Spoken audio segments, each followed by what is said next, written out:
오늘은 우리 교회가 환난 아이로부터 시작해서 우리 어르신에 이르기까지 온 세대가 함께 모여서 이렇게 예배, 온 가족 예배로 하나님께 영광을 돌립니다. 이 5월이 가정의 달이었습니다. 오늘이 5월 마지막 날인데 우리가 하나님께서 우리에게 주신 이 가정이 얼마나 복되고 또한 귀한 것인가를 우리가 다시 한번 생각해 보면서 믿음의 가정을 또한 세워주시도록, 하나님께서 우리 가정을 붙들어 주시도록 그런 소원하는 마음으로 또한 우리가 믿음의 가정을 세워가겠습니다. 그런 다짐하는 마음으로 오늘 하나님 앞에 예배하는 그런 시간이 될 수 있기를 바랍니다. 여러분의 가정에 가장 필요한 것이 무엇입니까? 여러분의 가정이 행복하기 위해서 지금 가장 필요한 것이 무엇이라고 여러분은 생각하십니까? 목사님 줄 겁니까? 뭐라고 생각하세요? 여러분 가정에서 지금 정말 필요한 게 뭐라고 생각하세요? 좀 우리 솔직하게 말하면 돈이 필요하죠, 그죠? 돈이 아마 머릿속으로 돈이 있으면 좀 우리 가정이 행복할 것 같은데요, 이렇게 이제 생각할지 모르겠어요. 제가 이제 좀 조사를 해보니까 작년에 어느 연구소에서 우리 10대들, 우리 청소년들을 대상으로 설문조사를 했습니다. 그래서 행복하기 위해서 가장 필요한 게 뭐냐, 가장 우리 10대들이 가장 행복하기 위해서, 자기가 행복하려면 뭐가 가장 필요하냐 이걸 물었어요. 근데 이제 대답이 사뭇 우리가 생각하고 조금 다른 것 같아요. 제일 필요한 게 뭐냐, 행복하기 위해 제일 필요한 게 뭐냐? 부모 아닙니다. 부모 아니에요. 친구 아니에요. 심지어 외모 아니에요. 저는 외모인 줄 알았더니 아니래요. 이 응답자의 52.1%가 재산이라고 답을 했습니다. 우리 10대들은 돈이 최고입니다. 돈이 있어야지 좀 행복합니다. 내가 행복할 수 있을 것 같습니다. 이렇게 대답을 했다는 거예요. 이게 작년 조사니까 어느 정도 지금도 유효할 것 같습니다. 근데 이거는 꼭 10대들만 그런 건 아니겠죠. 우리가 이제 자본주의 세상, 돈이면 뭐든지 할 수 있는 그런 사회 속에서 우리가 살아가고 있기 때문에 이 돈이야말로 우리가 행복하기 위해서 꼭 필요한 것이다. 대부분 그렇게 생각을 많이 할 것입니다. 하지만 우리는 여기서 이제 의문을 가질 필요가 있습니다. 이 돈이 얼마나 많아야 우리가 행복할 수가 있는가? 또 돈이 계속 많아질수록 우리의 행복도 계속 많아질 수 있는가? 아니면 내가 돈이 없으면 절대 행복할 수 없는가? 이거 한번 물어볼 수가 있겠지요. 이 경제 이론 중에 이스털린 패러독스라는 이론이 있다고 그래요. 이 리처드 이스털린이라는 경제학자의 이름을 따가지고 만든 이론인데요. 그 내용이 이래요. 이 소득이 일정 수준을 넘어 기본적인 욕구가 충족이 되면, 그러니까 돈을 내가 필요한 만큼 충분히 벌게 되면 소득이 그보다 더 증가하더라도 행복도는 더 이상 증가하지 않는다. 이렇게 이런 이론을 냈습니다. 그러니까 쉽게 말하면 처음에는 돈이 많아질수록 행복도 비례해서 커지지만 이 돈이 어느 정도 많아지면 그 다음부터는 돈이 더 많이 쌓여도 행복이 그걸 따라가지는 않는다라는 거예요. 오늘은 우리 아이들도 있으니까 좀 더 쉽게 예화를 들어볼게요. 한 열흘을 굶었습니다. 그래서 배가 쫄쫄 굶어가지고 길거리에 있는 돌도 떡으로 보이는 그 수준에 이르렀어요. 그 사람에게 빵을 하나 줍니다. 맛있는 빵을 하나 줘요. 그냥 빵을 하나 줘요. 그럼 그 사람이 허겁지겁 먹겠죠? 그 맛은 어떤 맛이에요? 하늘의 천상의 맛, 천국의 맛이겠죠. 그죠?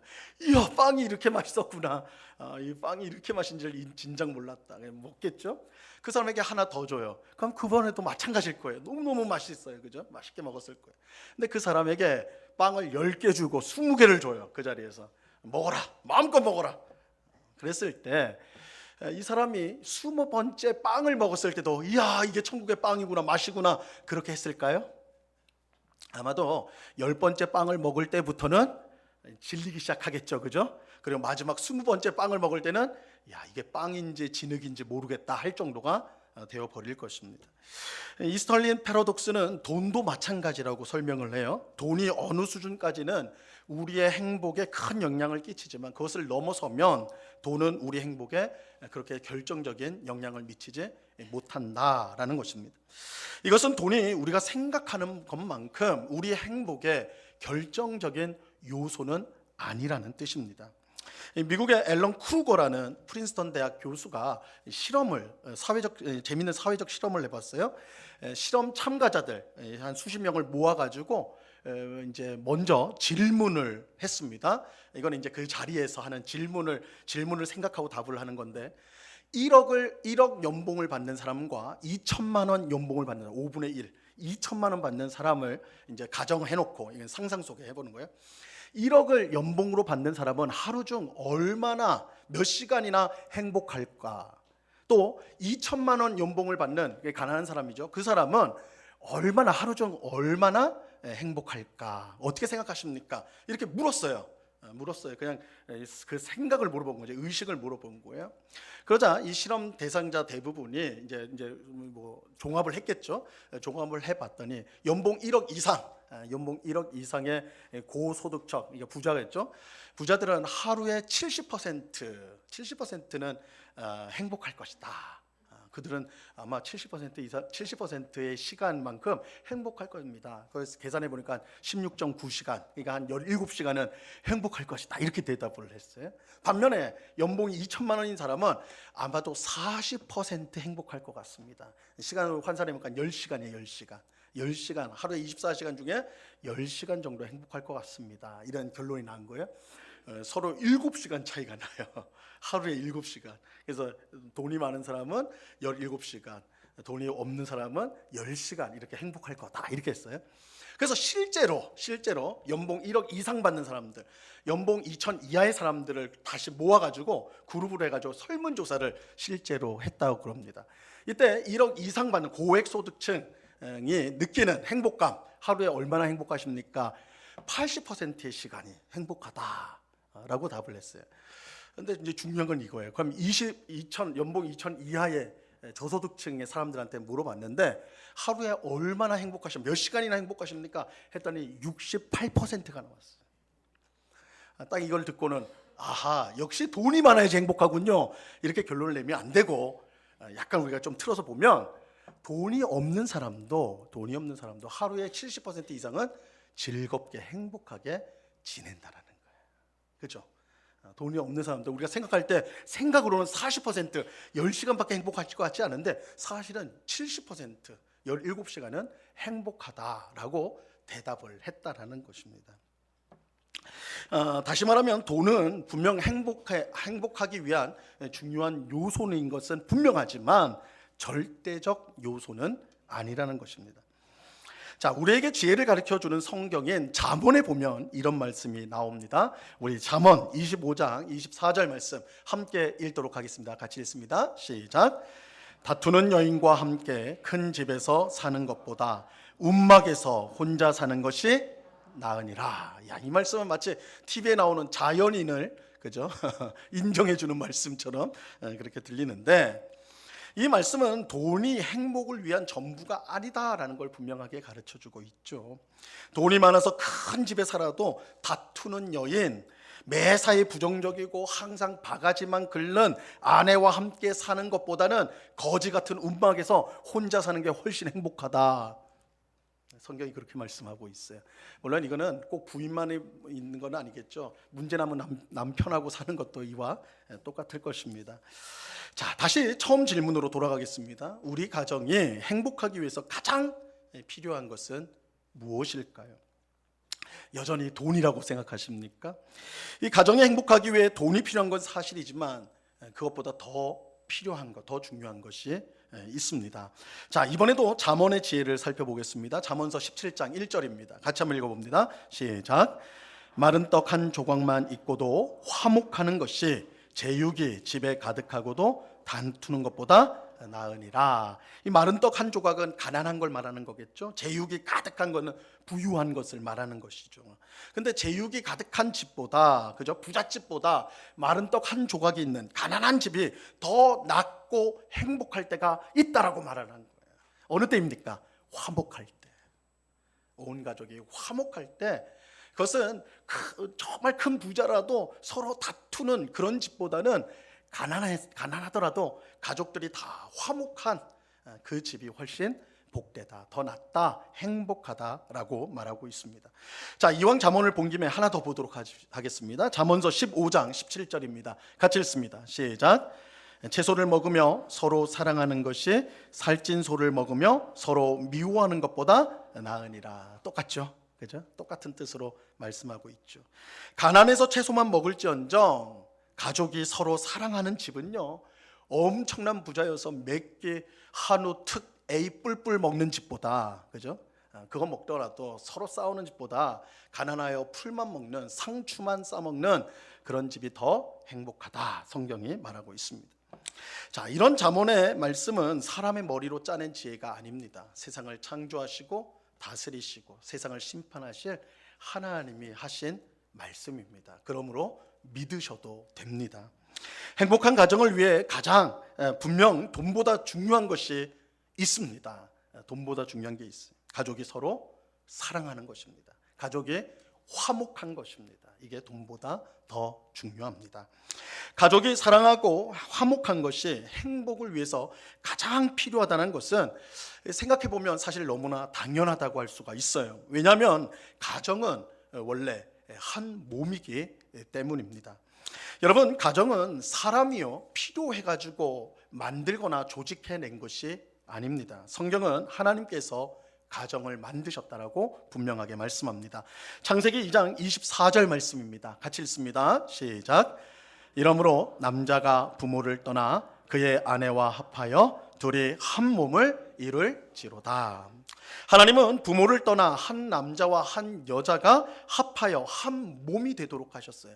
이 가족이에요. 가정이에요. 그죠? 남자와 여자가 하나 되어서 한 몸을 이루는 거. 이렇게 보면 그 한 몸에서 또 나온 자녀들, 그죠? 그것도 한 몸이에요. 이렇게 보면 가정은 한 몸 공동체라고 말할 수가 있습니다. 그렇다면 한 몸 공동체인 가정이 행복하기 위해 가장 필요한 것이 뭐냐? 한 몸을 계속해서 이루어가도록 서로 화목하고 서로 사랑하는 것입니다. 아무리 돈이 많아서 큰 집에 살고 사고 싶은 거 다 사고 원하는 것을 다 할 수 있더라도 한 몸 공동체인 가족끼리 서로 미워하고 다투고 싸운다면 그 가정은 행복과는 거리가 먼 가정일 수밖에 없습니다.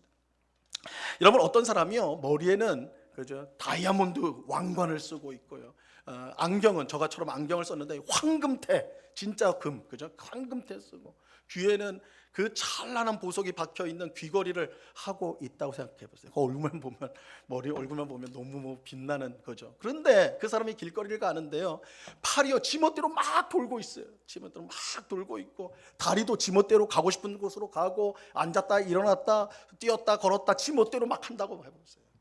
여러분, 그런 사람을 보면서 부럽다 이러시겠어요? 물론 머리만 부럽다 이렇게 말할 수는 있겠지만, 그죠? 그 사람이 부럽기보다는 불쌍하죠, 그죠? 저렇게 값비싼 걸로 치장을 했는데 행동하는 건 미친 사람처럼 저렇게 길거리를 뛰어다니고 돌아다니고 있으니 참 불쌍하다, 이런 생각 들지 않겠습니까? 행복한 가정은 모든 가족이 서로 화목하고 서로 사랑하여서 사람은 여럿이지만, 가족이 여럿이지만 한 몸처럼 움직이는 한 몸 공동체, 그것이 행복한 가정입니다. 행복한 가정이 되기 위해 가장 필요한 것은 모든 가족이 한 몸의 지체인 것을 알고 서로 사랑하고 화목하는 것입니다. 서로를 사랑하고 화목하기 위해서 자기가 있는 자리에서 자기 역할을 충실히 해내야 하는 것입니다. 자, 오늘 읽은 본문인 에베소서 5장 21절, 오늘 21절만 읽었는데 사실은 그 다음 구절하고 다 연결이 됐는데, 그렇게 되면 오늘 설교 끝나면 점심시간이 될 것 같아가지고 이 절만 읽었어요. 근데 5장 22절부터 6장 9절까지에 보면 이 가정에 있는 모든 관계들을 망라해서 무엇을 해야 되느냐, 그 내용이 나와요. 남편과 아내, 부모와 자녀, 주인과 종이 이 관계에 대해서 설명해주고 있습니다. 이 종교개혁자였던 마틴 루터는요, 이것을 하우스타펠이라고 별명을 붙였어요. 이 하우스타펠은 가정규범이라는 뜻이에요. 가정규범. 성경이 이처럼 가족이 서로에게 지켜야 될 일종의 법칙, 일종의 예의라고 할까? 법칙, 하나님의 법이라고 할 수 있는데, 이 가정 규범을 주신 이유는 분명합니다. 하나님이 가정을 세우셨기 때문에 그래요. 그래서 그 가정에 합당한 법을 하나님이 주셨어요. 이게 가정 규범입니다. 그래서 온 가족이 이 성경에 나와 있는 가정 규범에 순종할 때 그 가정은 화목하고 또 서로 사랑하여 행복한 가정이 될 수가 있습니다. 자, 우리는 읽지는 않았지만 가정 규범을 간단하게 한번 살펴볼게요. 먼저 아내는 뭘 해야 되느냐? 남편에게 복종해야 합니다. 교회가 예수님에게 복종하듯이 아내는 남편에게 복종해야 돼요. 자, 그리고 남편은 아내를 사랑해야 돼요. 사랑해야 됩니다. 근데 그냥 사랑이 아니라 예수님이 교회를 사랑하듯이, 자신의 생명을 주셔서 사랑하듯이 목숨을 바쳐 아내를 사랑해야 합니다. 자, 다음으로 부모와 자녀의 관계가 나오는데요. 자녀들은 부모를 순종해야 됩니다. 부모에게 순종을 해야 돼요. 부모들은 자녀를 노엽게 하지 말고 오직 주의 교훈과 훈계로 양육해야 합니다. 자녀들은 하나님께서 부모를 세워주셨음을 알고 하나님께 순종하듯 부모님께 순종해야 합니다. 자녀들은 자녀를 내 것이 아니라 하나님 것이라는 것을 알고 내 기분대로 화내거나 함부로 대해서는 안 됩니다. 또 내 신념이나 가치관, 세상의 상식이 아닌 하나님의 교훈과 훈계로 양육해야 합니다. 자, 이게 이제 부모와 자녀의 관계인데, 근데 이제 우리가 예상 못한 내용이 이어져요. 종과 주인의 관계가 나옵니다. 왜 가정에 관한 말씀 속에, 가정 규범 속에 종과 주인의 관계가 나오는가? 이것은 고대 사회에서 가정 안에 노예, 종이 있었기 때문입니다.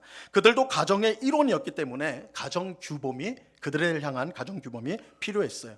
자, 먼저 종들은 두려움과 성실한 마음으로 주인에게 순종해야 했습니다. 반면에 주인들은 종들을 하나님 앞에서 같은 사람으로 알고 그들을 대하고, 그래서 위협하는, 협박하는 일을 해서는 안 되었습니다. 여러분, 이거는 당시 문화에서는요 굉장히 혁명적인 내용이었습니다. 당시 사람들은 종을 돈으로 사고 파는 물건으로 취급을 했습니다. 마음에 안 들면 때리고요, 심지어 어떤 경우에는 주인에게 손해를 끼치면 죽일 수도 있었습니다. 그냥 사람을 죽였는데도 아무 죄가 없어요. 내 물건이니까. 그런 사회였습니다. 근데 하나님은 종이 똑같은 사람이라고 분명히 말씀하세요. 종은 너희와 똑같은 사람이다. 이렇게 말씀함으로써 기독교인 가정 안에서는 주인들이 종들을 가혹하게 대하여서 반란을 일으키는 경우가 없도록 막으신 거예요. 사실은 당시 로마 사회에서는 이 노예들이 너무 가혹하게 행동하니까 주인이 괴롭히고 힘들고 막 폭력을 하니까 나중에 반란을 계속 일으킵니다. 그래서 여러분 아마 역사에 관심 있는 분들은 로마 시대 이야기를 보면 노예들이 계속 반란을 일으키는 사건들이 이제 일어난다는 걸 알 수가 있는데, 그런 일들이 속출해요. 근데 그런 일이 나오면 그 가정은 초토화되는 겁니다. 노예들이 반란을 일으켜서 주인을 죽이고 가족을 죽이고 이러면 초토화돼 버리는 거예요. 하나님이 주신 가정 규범은 이런 갈등과 반란으로 가정이 무너지는 것을 막는, 이 기독교인의 가정에서 그걸 막는 역할을 하였어요. 자, 그런데 우리가 이제 지금 주목해야 될 건 이겁니다. 하나님은 가정을 한 몸으로 만드셨고, 그렇기에 가정이 행복하기 위해 무엇보다 화목해야 합니다. 하지만 어떻게 화목할 수가 있느냐? 하나님께서 주신 이 가정 규범을 알고 가족들이 그것에 순종하여 살아가야 합니다. 아내는 남편에게 복종하고 남편은 아내를 사랑해야 합니다. 자녀는 부모에게 순종하고 부모는 자녀들을 노엽게 하지 말고 주의 훈계와 교훈으로 양육해야 돼. 종들은 주인에게 순종하고 주인들은 종들을 같은 사람으로 대하여 위협해서는 안 됩니다. 이렇게 하면 가정은 화목하고, 그렇게 되면 행복할 수가 있는 거예요. 하지만 우리가 잘 아는 것처럼 현실은 그렇게 간단하지가 않습니다. 현실은 그렇게 간단하지가 않아요. 왜냐하면 정답을 안다고 해서 그 정답대로 할 수 있는 것은 아니기 때문에 그렇습니다. 우리가 아는 것만큼 산다, 이렇게 해야 됩니다, 그걸 알고 주일마다 말씀을 듣고는 이렇게 살아야 되는구나, 그렇게 살면요 벌써 우린 천국 만들었을 거예요. 그죠? 2000년 동안 설교를 우리가 얼마나 많이 들었겠습니까? 근데 문제는 들어도 순종하지 않는다는 것이죠. 우리의 문제는 알지만 그렇게 살지 못한다는 거예요. 남편에게 복종해야 된다는 걸 알아요. 성경이 그렇게 말씀하잖아요. 하지만 내가 왜 이렇게 형편없는 남자에게 순종을 해? 그죠? 난 그럴 수 없어, 이런 생각 때문에 순종하지 않아요. 복종하지 않아요. 아내를 목숨 바쳐 사랑해야 된다는 거 말씀하니까 알아요. 모르지 않습니다. 하지만 내가 왜 잔소리만 늘어놓고 이기적인 여자를 내가 왜 사랑해야 되지? 그죠? 난 그렇게 할 수 없어. 이렇게 되는 거예요. 이것이 우리의 진짜 문제 아닙니까? 그죠? 부모와 자녀도 마찬가지죠. 그죠? 내가 어떻게 저 따위 부모에게 내가 사랑하고 효도를 할 수 있단 말이야. 내가 저런 문제 많은 자녀, 내 몸에서 나오긴 했지만 저 왼수 같은 걸 어떻게 사랑해? 이렇게 되는 것 아닙니까? 그죠? 그러므로 가정이 행복하기 위해 화목해야 되는데, 화목해야 되는 것은 가정 규범을 아는 것만으로는 되는 건 아니에요. 그럼 어떻게 해야 되느냐? 자, 오늘 읽은 본문에 답이 나와 있습니다. 오늘 에베소서 5장 21절이 여러분들 성경에 보면 22절하고 떨어져 있는, 분리되어 있을 거예요. 그런데 사실은 붙여야 돼요. 이게 가정규범의 제일 처음 말씀이라고 여러분 보셔야 됩니다. 그래야지 이 모든 말씀이 이제 궤가 이루어지는 건데 21절이 굉장히 중요한 거예요. 자, 오늘 본문 말씀 같이 한번 읽어봅시다. 같이 읽습니다. 시작. 그리스도를 경외함으로 피차 복종하라. 자, 이 말씀을 이렇게도 표현할 수가 있습니다. 예수님께서 아버지 하나님께 보이셨던 복종을 본받아서 너희도 복종하라. 예수님께서 아버지 하나님께 보이셨던 복종을 본받아서 너희도 서로 복종하라. 자, 이 말씀에서 주목할 사실은 두 가지예요. 첫째, 우리는 서로 복종해야 된다는 거예요. 서로 복종해야 돼요. 둘째, 그러면 어느 정도로 복종해야 되느냐? 예수님이 하나님께 복종하셨던 정도까지 복종해야 돼요. 예수님은 하나님께 어느 정도로 복종하셨습니까? 십자가에 죽기까지. 자기를 죽기까지 복종하셨습니다. 여러분, 우리가 어떻게 하면 가정 규범을 지켜서 가정을 화목하게 할 수가 있을까요? 아내가 어떻게 하면 남편에게 복종하고 남편이 어떻게 하면 아내를 사랑할 수 있을까요? 예수님처럼 죽어야 돼요. 하나님 아버지께 복종하기 위해 자신을 죽음에 내놓았던 것처럼 여러분, 우리도 죽어야 돼요. 아내가 죽으면 남편에게 복종할 수 있어요. 내가 죽었는데 무슨 자존심이 있고 무슨 섭섭함이 있고 무슨 헛된 기대가 있겠습니까? 내가 죽으면 복종할 수가 있어요. 남편이 죽으면 아내를 사랑할 수 있어요. 내가 죽었는데 내 신념이 뭐가 그렇게 중요하고 내가 옳은 것이 무엇이 그렇게 중요하겠습니까? 내가 죽었는데 내 평판이 무엇이 그렇게 중요하겠냐고. 죽으면 사랑할 수 있어요. 내가 죽으면 사랑할 수가 있어요. 자녀와 부모도 마찬가지예요. 자신을 죽이면 부모가 준 상처와 그들의 약점에도 불구하고 그들에게 순종할 수가 있습니다. 자신을 죽이면 자녀를 자기 소유로 생각하지 않고 헛된 기대로 그들을 괴롭히지 않을 수 있습니다. 자신을 죽이면 내 신념이나 경험을 강요하지 않고 주의 교훈과 훈계로 양육할 수가 있습니다. 여러분, 우리 가정이 행복해지기를 바라십니까? 서로 화목하고 서로 사랑하기를 정말 바라십니까? 그러기 위해 돈이 필요한 게 아니에요. 큰 집이나 좋은 자동차가 필요한 것이 아닙니다. 남편이 바뀌고 아내가 바뀌는 것이 필요한 것이 아니에요. 가장 중요한 것은 예수님이 하나님에게 하신 것처럼 복종하기 위해 자신을 죽음에 내놓는 것입니다. 자기를 죽이는 것입니다. 자기를 부인하고 자기 십자가를 지는 것입니다. 내가 죽으면 복종할 수가 있습니다. 내가 죽으면 사랑할 수가 있습니다. 내가 죽으면 상대방이 못나도 얼마든지 품어주고 용서하고 화해할 수가 있습니다. 내가 시퍼렇게 계속 살아있으니까 복종하지 못하는 거예요.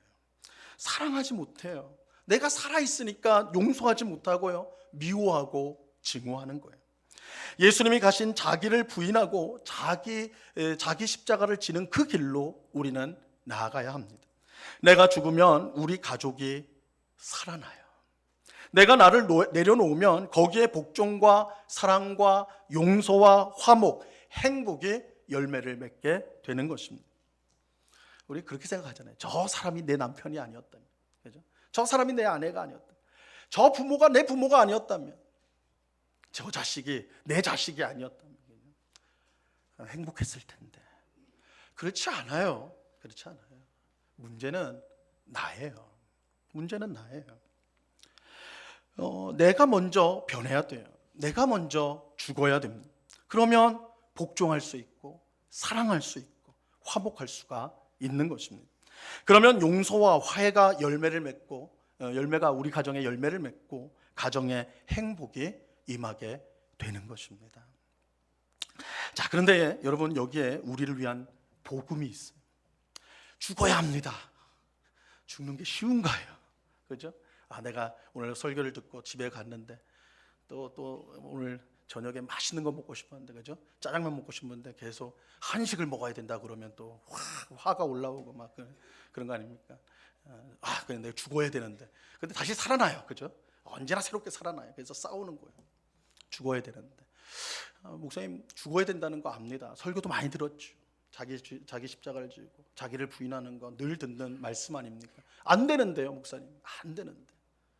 기도를 더 많이 해야 됩니까? 얼마 많이 해야 됩니까? 이게 우리가 계속 걸려 있는 문제 아닙니까? 근데 여러분, 여기에 복음이 있어요. 복음이 있어요. 우리를 위한. 우리가 자기를 부인하고 자기 십자가를 진다고 할 때 이 일이 이미 예수님 안에서 이루어졌다는 사실입니다.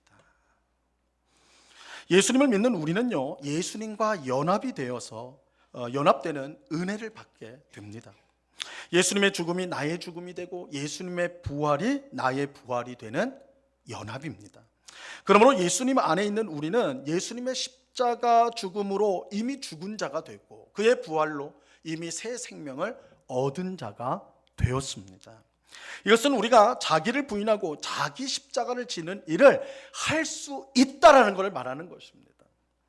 믿음이 특별한 사람만 자기를 죽일 수 있는 게 아닙니다. 엄청나게 기도하고 혹독한 훈련을 거쳐야만 자기를 죽일 수 있는 것이 아니라는 거예요.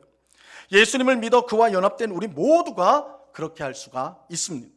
그러므로 이 복음을 굳게 붙잡고 예수님을 계속해서 따라가야 하는 것입니다. 내가 예수님 안에서 이미 죽은 자다. 예수님 안에서 내가 이미 새 생명을 가진 새 사람이 되었다.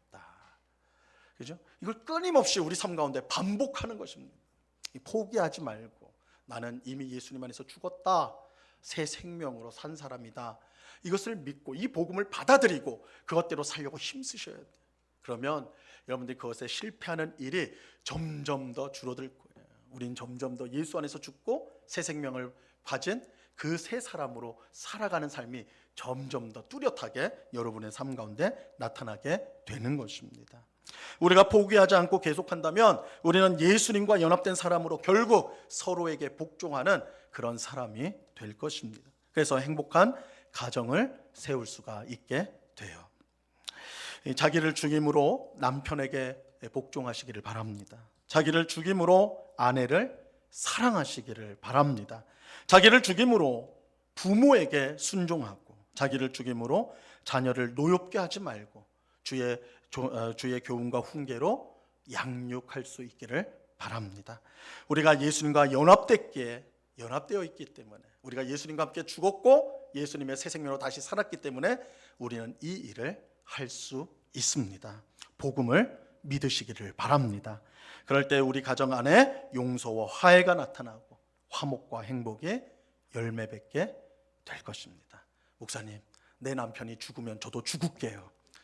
제 자식이 죽으면요 저도 죽을게요. 그러면 절대로 나아질 방법이 없습니다. 내가 먼저입니다. 내가 하나님 앞에 먼저 죽을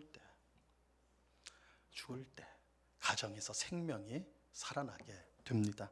이러한 사실을 꼭 기억하고 우리 가정 가운데 내가 하나님 앞에 죽음으로 정말 우리에게 주신 이 가정 규범을 지키는, 서로 복종하고 서로 사랑하는, 그렇게 함으로 정말 화목하고 사랑이 넘치는 그런 행복한 가정으로 세워질 수 있기를 바랍니다. 이 은혜가 우리 모든 성도님들의 가정 가운데 충만히 임하기를 우리 주님의 이름으로 간절히 축원합니다. 기도하겠습니다. 하나님 아버지, 감사합니다. 우리 가정이 정말 화목하고 사랑이 넘치는 행복한 가정 되기를 원합니다. 그것을 위해서 돈이나 큰 집이나 좋은 자동차, 그런 것보다 더 본질적인 것이 필요한데 내가 죽는 것입니다. 예수 그리스도와 함께 죽고 새 생명으로 사는 것입니다. 그래서 사랑하는 것입니다. 복종하는 것입니다. 나를 내놓는 것입니다. 그럴 때 우리 가정에 변화가 일어날 것입니다. 우리 가정에 용서와 화해와 화목이 열매 맺게 될 것입니다. 이 놀라운 역사가 우리 모든 성도들의 가정 가운데 충만히 맺히게 하여 주시옵소서. 그래서 우리 모든 응곡교회 성도의 가정이 행복하고 기쁨이 넘치는, 그래서 세상에 여러 가지 어려움이 오나 그 어려움을 넉넉하게 이길 수 있는 그런 믿음의 가정, 소망의 가정, 사랑의 가정으로 든든히 서가게 하여 주시옵소서. 우리 주님께 감사하며 예수 그리스도 이름으로 기도드리옵나이다. 아멘.